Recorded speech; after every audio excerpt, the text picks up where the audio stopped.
हाँ तो भाई लोग का हाल बा। स्वागत बा सब केहू के हमार छोटका ब्लॉग में। एमे रहला दाल, एकरा के सुखा के दिन एकर हाल बेहाल।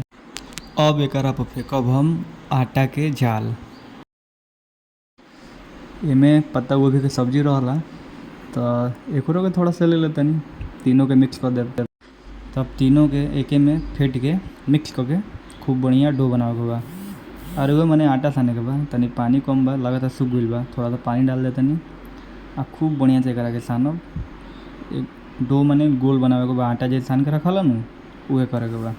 अगर तारा लोग शायरी वीडियो देखे के होके नु तो हमारे इंस्टाग्राम पर जाके देख सकेलो, खुद के लिखल शायरी हो भाई। जैसन वीडियो बनल वैसन बनावे नहीं, एक हम फिल्टर डाल छोड़ दिल बनी, कोनो चीज़ में फिल्टर नहीं डाले के। ठाकुर शिवाजी 009 ये ID है, जाके देख सकेलो। और भाई में हम कुछ नया चीज़ नहीं बनावत। अब आटा सना दें तो रोटी बनाई, ना हुई तो पराठा बना सके नहीं कर। तो देखो अगर वीडियो पसंद आई तो हमारे वीडियो के लाइक कर दियो, तनी चैनल सब्सक्राइब कर दो यार, का हो जी कर देव। तो भाई आटा सना गइल बा, एकरा के ढक के कुछ देर खातिर साइड में रख देतनी। तो भाई आटा सनला कुछ देर हो गइल बा, अब एकरा के थोड़ा सा मिला लेतनी अपना हाथ से ताकि लोइया बन सके। अब वो गैस चालू करके चढ़ा देतनी तावा। ई कैसरोल है, एकरा में रोटी रखाला, एमे कपड़ा डाल देतनी रोटी रखे खातिर। तब हम लोइया काट देतनी, 3 गो लोइया, 3 गो रोटिए बनावे के, ज़्यादा बनावे के नहीं है।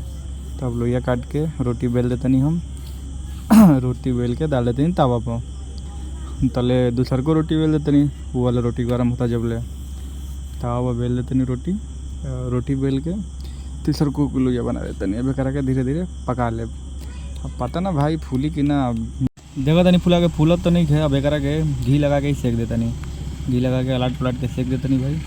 और तब कपड़ा का तो काम नहीं है, अब कैसरोल में से कपड़ा हटा देतनी। अभी बन गई रोटी के जगह पराठा। हम पहले ही कहनी रोटी चाहे पराठा बनी, चलो पराठा बन गई। दूसर को डाल देती तावा पर, तीसर को रोटी हम बेल देतनी। 3 गो बनावे बा, 3 गो पराठा ज़्यादा ना।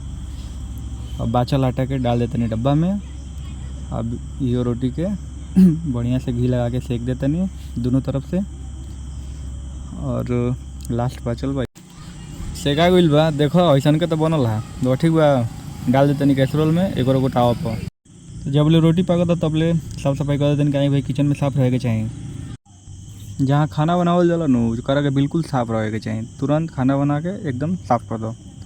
तो ये तीसर को रोटी अपन पकते बा, हाँ घी लगा देतनी एक में, बिल्कुल ठीक से पका लेवे को। और वीडियो पसंद आई लोगे तो वीडियो के लाइक कर दियो, चैनल सब्सक्राइब कर दियो। अगला वीडियो कोना बनावे के बा, कोना डिश पर बताई हो। हमारा तो बनावे ना आवेला, बाकी अपना तरीका से बनाई, कैसन बनल बताई हो। तब तक खातिर बाय, मिलल जी अगला वीडियो में।